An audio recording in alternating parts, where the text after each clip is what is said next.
Good evening. Welcome live inside Nationwide Arena as we get you set for Game 6 of the Stanley Cup playoffs, second round playoff series, the Blue Jackets and the Boston Bruins, and it is do or die for Columbus tonight. Jared Smalley and Audrey Hassan here live inside the building. Got a nice show ahead for you as the Blue Jackets are soon to take the ice, and we're not alone in bringing this show. We have team coverage all across Nationwide Arena tonight. Our Mark Taylor and Darlene Hill are out on the plaza with fans as they make their way into the arena. Of course, Chief Meteorologist Dave Mazza is also out there, and Christine Barconi is out with fans as well. So we've got all bases covered here for this must-win scenario for Columbus. It's blow out the budget coverage and a must-win scenario for the Columbus Blue Jackets, trailing 3-2 in the series. Thanks for joining us tonight on NBC4i.com, and we'll get you to the face-off just after 7 o'clock tonight. That game will be over on NBCSN. Let's get out of the way, shall we? Let's go. Blue Jackets are on the ice for warm-up, so we're going to show you a little bit about how it looks here. And a couple curiosities tonight in the lineup. Marcus Hannakainen, who wears number 37, appears to be ready to draw in. That is a big deal. Yeah. He has not been in the lineup since late March. Exactly. And it looks like Alexander Venberg might be coming out. We'll see for sure if that's the case, but it's been interesting.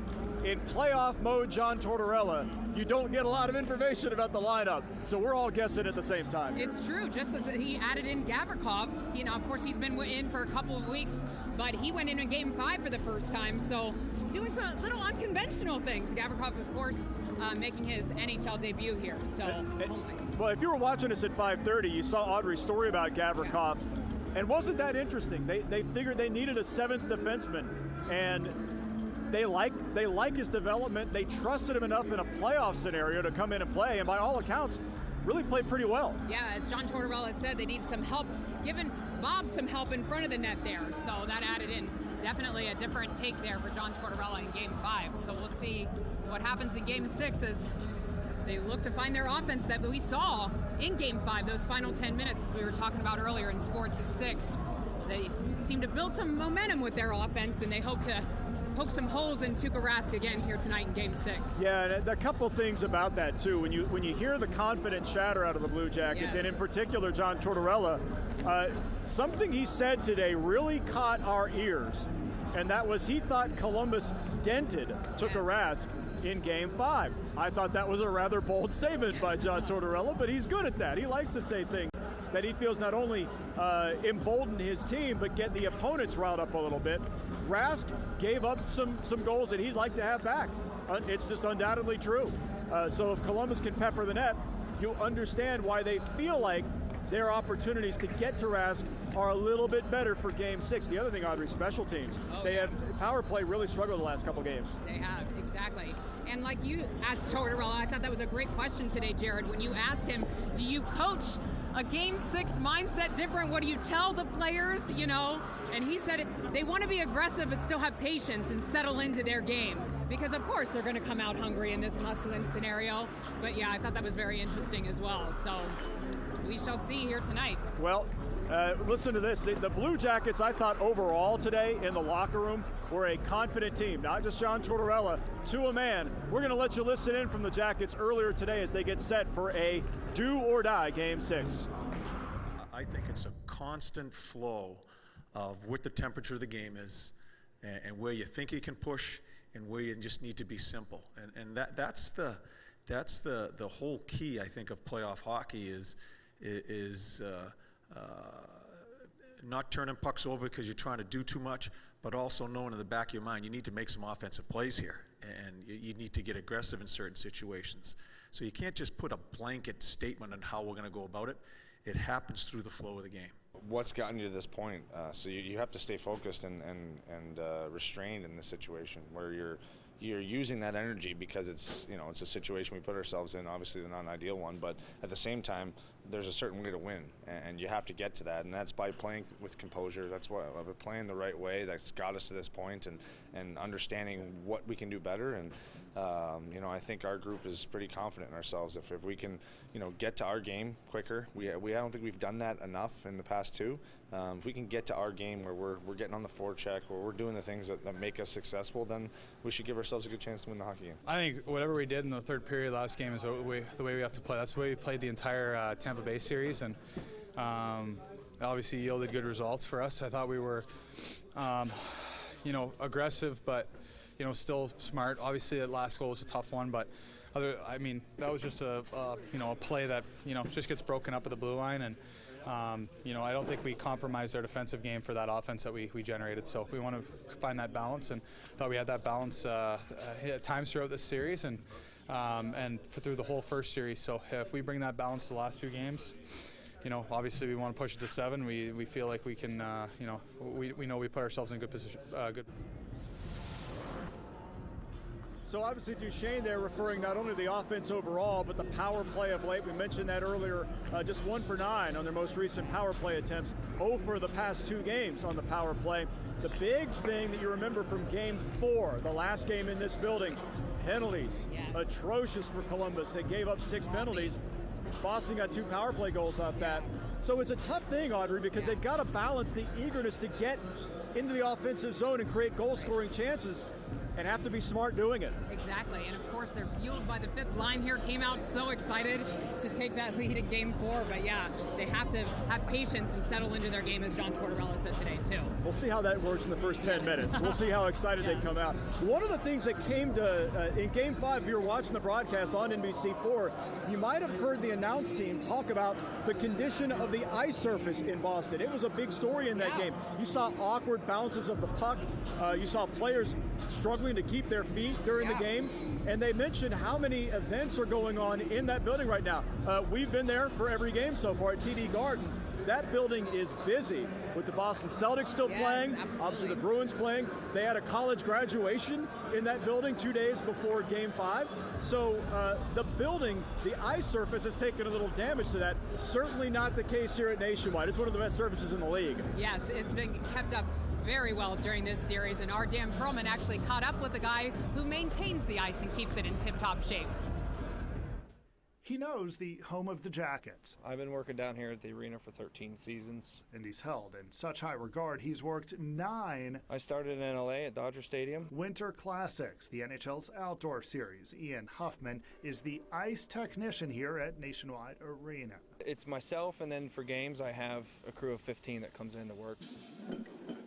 So, on days like today, it's just him. With no game, he waters the ice, checks its temperature, monitors how cool it is in the arena, all a part of the preparation for whichever practice or whatever game comes next.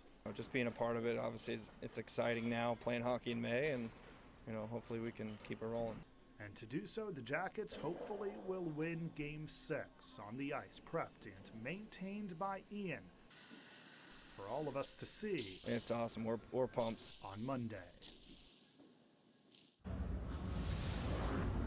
There is a live look at Blue Jackets goalie Sergei Bobrovsky. And Audrey, when you think back to the performance of Bob in this series, he has made some extraordinary saves. But the past 2 games combined, the Jackets have allowed 8 goals.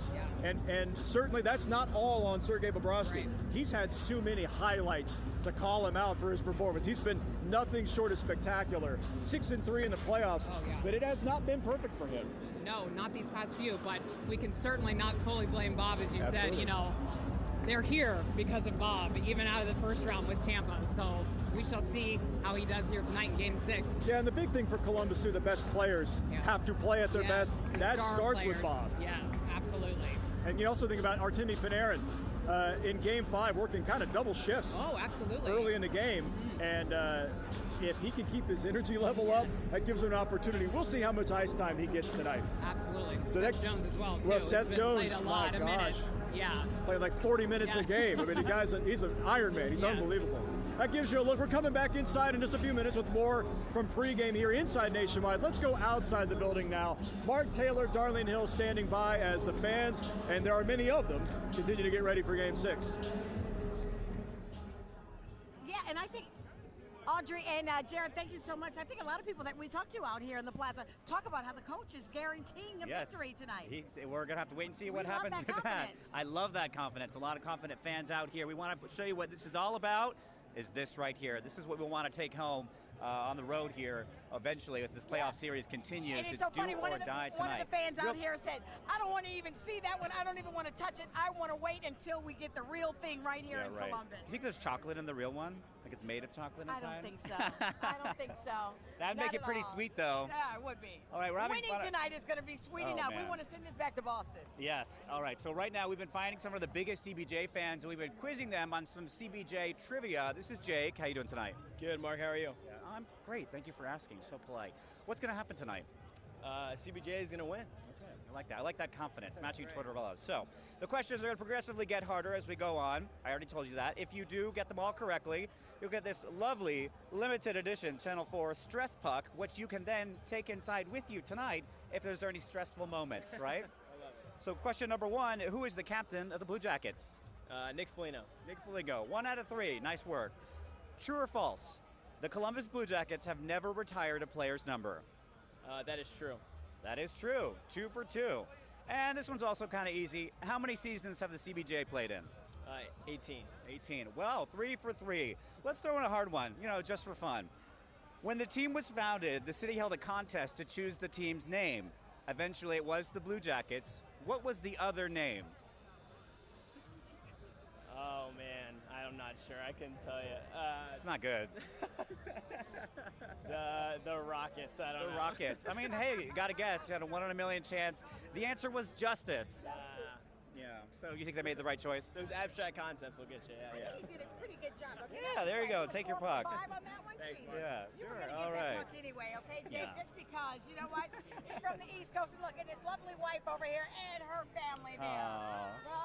Thank you so much. Yeah. But it is Thanks, all Jake. about the plaza is starting to thin out right now. People going inside to watch, of course, the Blue Jackets who are on the ice right now warming up. Yeah, and all the action's going to happen at 7 o'clock tonight. All the action before the action, though, is happening outside here on the plaza. People hanging out, listening to music. The band's coming around every now and then. Yes, it's so beautiful out here. Yeah. Did you do this for us, Dave Mazza? He's been tracking that forecast for us. Yeah. Hey, I've got a question. Mark, did you really ask if the real cup is made of chocolate? Is that even a real question? Come on, but you can put chocolate in. In fact, when you win it, you can put whatever you want in the top of it. So I got to start off by saying, first off tonight, if you're wondering, I do have the lucky tie on still. The tie has won 6 out of 9 games so far. I like to think it helps the team, but we all know it doesn't. But I'm superstitious like that. It has been a very beautiful evening outside. You can see a whole gaggle of people are coming in right now. A lot of folks are. Game starts in about 16 minutes or so.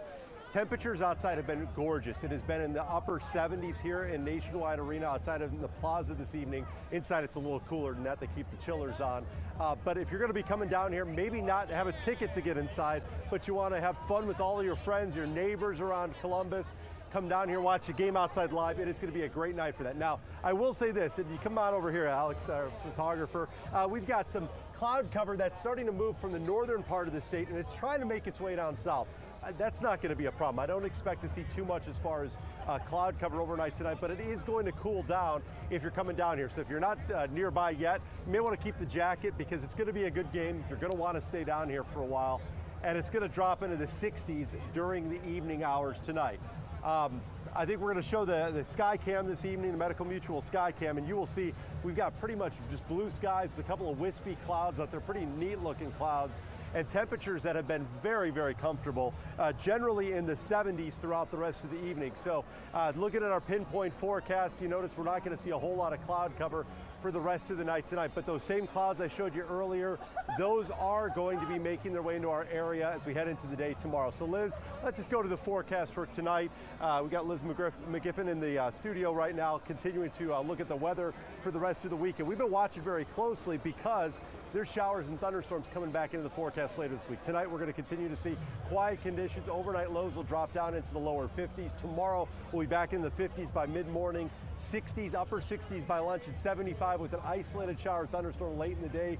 Numbers will warm back into the lower 70s on Wednesday with showers around mid-70s Thursday. That's the stormiest of the days and windy. And then after that, we start to cool back into the 60s. But if you're coming down here tonight, going to be great weather to watch the game outdoors. Even better weather if you're lucky enough to have a ticket indoors. And I want to toss to Christine now. Christine, you've been out and about throughout the day today, and this crowd has been unbelievable. I can't believe how many people still are outside, and I've seen all of them going in too.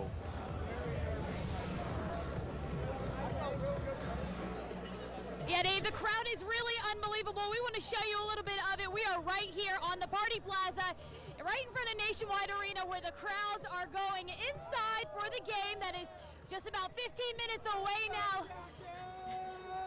How you feeling about tonight's game? Feeling fucking great.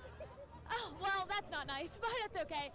All right, well, I guess we won't talk to any more fans because that might happen again. Sorry about that, everybody, but we were here last time, and the crowd was just incredible. It was so loud inside the arena. They broke an attendance record, and I don't know, I think they might break it again tonight.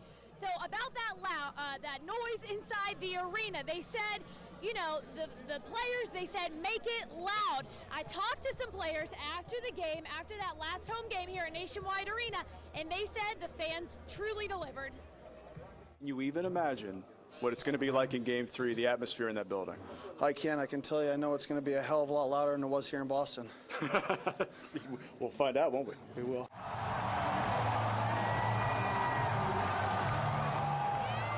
A call to action delivered upon. Columbus Dispatch reporter Sheridan Hendricks recorded 118 decibels Tuesday night as the Columbus Blue Jackets secured the 2-1 series lead in round 2 of the Stanley Cup playoffs against the Boston Bruins.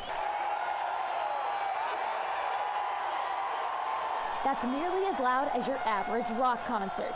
To put 118 decibels into perspective, a normal conversation usually happens at 60 decibels, according to the CDC. A lawnmower or a leaf blower is usually at 80 decibels. Now, Dubinsky wasn't available for comment after CBJ practice Wednesday, but his teammates are pleased with the result of his call to action to fans. Yeah, that was good. Yeah, I like that. Hey, speaking the truth. So You gonna charge for next game? Yeah, I'm sure it'll be just as loud, if not louder. They've been great. I see the people outside the rink before and after the games, or during the games as well. It's cool, and it definitely helps. We thrive off that, and it definitely gives an extra boost for sure. It's awesome. We know every single night in here it's gonna be deafening noise, and it was again last night. It's a special place to play in. The fans are having a blast. We're having a blast at the same time. And it's definitely an advantage playing here. So tomorrow's gonna be just as fun.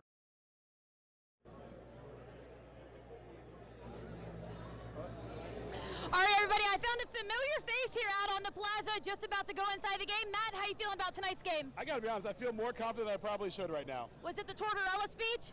It wasn't even the Tort speech. It was the way they finished Game 5 that made me think, you know what, they'll be okay. All right, so we were both here on Saturday, 13,000 fans inside, and it was crazy. How do you think tonight's going to be with nearly 20,000? Here's the thing. There are a lot of nervous fans here. I understand, all right? They don't want to be here for a loss. But let's not go into nerves. Let's go into confidence. This team's been good. They were great at home. Let's win the game. All right, Matt, thanks so much for talking to us. Have fun. Bye, Christine. Bye, Matt. All right, thank you, Matt, so much for talking to us. We're going to toss it back over to Mark and Darlene, who are also on the Party Plaza tonight.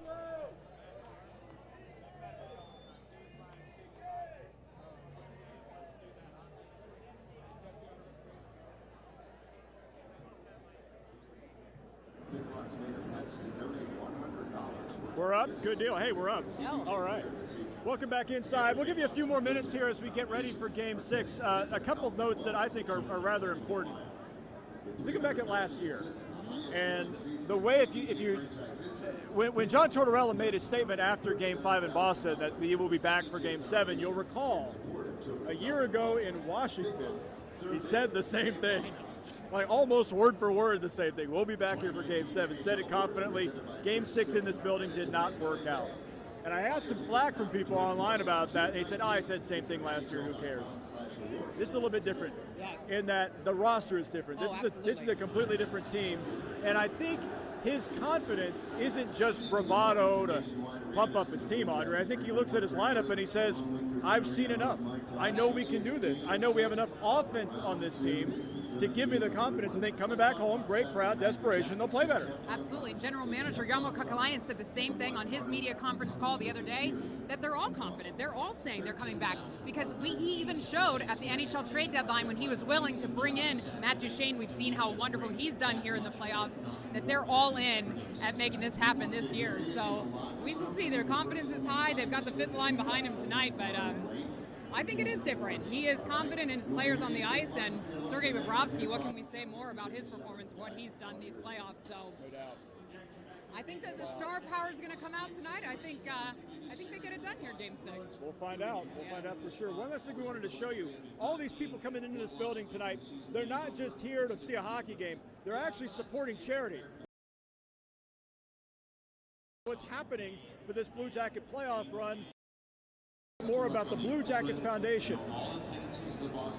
They're not only supporting the team on the ice, but they're supporting our foundation off the ice and all of the community things that we're doing. As the Blue Jackets remain hot on the ice, the impact the Blue Jackets Foundation will have on Central Ohio will be greater. This year, just this season, the foundation was able to impact over 200,000 youth in Central Ohio, and that's an incredible number. And as much as we love to say it was 200,000, you have to realize each one of those is an individual kid who needed help. That's because the foundation was granted $1.1 million earlier this season. That money came from all of its programs like the 50-50 raffles held at each game, its online auctions, and even the playoffs last year. This year we're hoping that we can exceed that number. That could happen with all of the excitement around the Jackets right now. The Blue Jackets Foundation has 4 areas of giving: pediatric cancer, education, health and safety, and youth hockey. Each of those areas could see a huge benefit if the Blue Jackets continue to the Stanley Cup Finals. Each round of playoffs, we were actually focusing on a different pillar each round. So first round was pediatric cancer, and we ended up raising over $75,000 for our pediatric cancer programs and partners to really give families a moment of therapy through distraction, because we know they're battling a lot during that time. And then the second round here, we're also benefiting our education program. So we are looking towards Columbus Metropolitan Library, Junior Achievement, Thurber House, where we're really giving kids and students the opportunity to succeed in and out of the classroom. Sean Lanier reporting there. Just in the 50-50 raffle alone, they've made thousands. Yes, it's really absolutely. cool. It's a really good foundation. They do a lot of work throughout the year, actually. The Lady Jackets actually help and do a lot of fundraisers for the CBJ Foundation, too. So a lot of people giving back to charity here. It's great to see. Hey, we're all winning, right? Yes, it's exactly. a good deal. A couple minutes left here in our pregame show here on NBC4i.com. A quick reminder, after the game, join us NBC4 at 11. We will have complete post-game coverage of Game 6, no matter how this goes. And I will say this, Audrey, we've had this conversation just between us as we get ready for this game.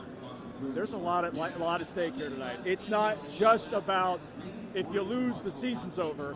There's more at stake here for Columbus. Right, exactly. With Artemi Panarin, Sergei Bobrovsky, Matthew Shane, all free agents at the end of this season.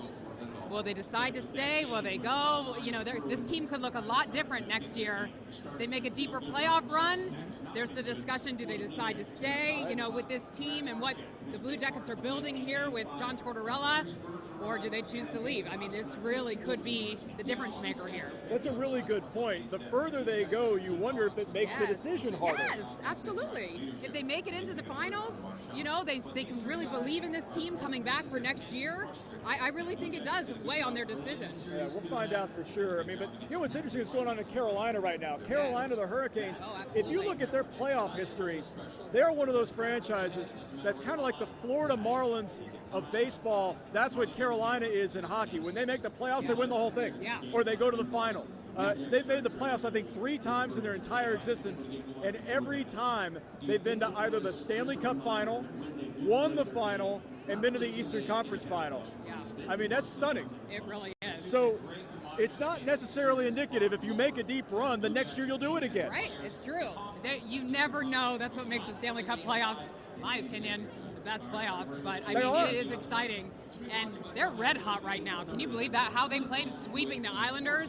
So that's going to be a tough conference matchup, and they get some rest here as the Blue Jackets and the Bruins have been beating themselves up in this series. Yeah, that's something to keep in mind as you go forward here. But Columbus doesn't care about that right now. They got to win a Game 6 and a Game 7 to get there. They'll take all the dings, all the dents, all the dirt they need to get there. Yeah. So we'll be following that. Obviously, Columbus has a lot at stake here beyond just winning Game 6. But if they win Game 6 and they get this done tonight, regardless of if they win it by 7 goals or 1, doesn't matter. Same situation comes up Wednesday night in Boston. You wonder not only about the confidence of playing so well in Game 5 at the end. Yes. If they can beat off that somehow and pull something out in Game 7. Exactly, and everyone has contributed throughout these playoffs, as we saw Ryan Dzingel and Dean Kukan both getting their first goals of the playoff series, so who knows who will come up and play big tonight for the Jackets. Yeah, secondary scoring. Exactly. And by the way, Dzingel's one of those guys who might be gone at the end of the year. That is true, too. We forgot about him. So there are so many young players that might get a chance next year who aren't even close to the lineup right now. It just might be a radically different lineup, so we'll all find out together. You excited? I am. They get it done? I think so. All right. We'll find out together. Face off in just a few minutes over on NBCSN. Thanks so much for joining us here online, NBC4i.com. Our Road to the Cup coverage continues tonight on NBC4 at 11. Thanks so much for watching. We'll see you. Have a great night.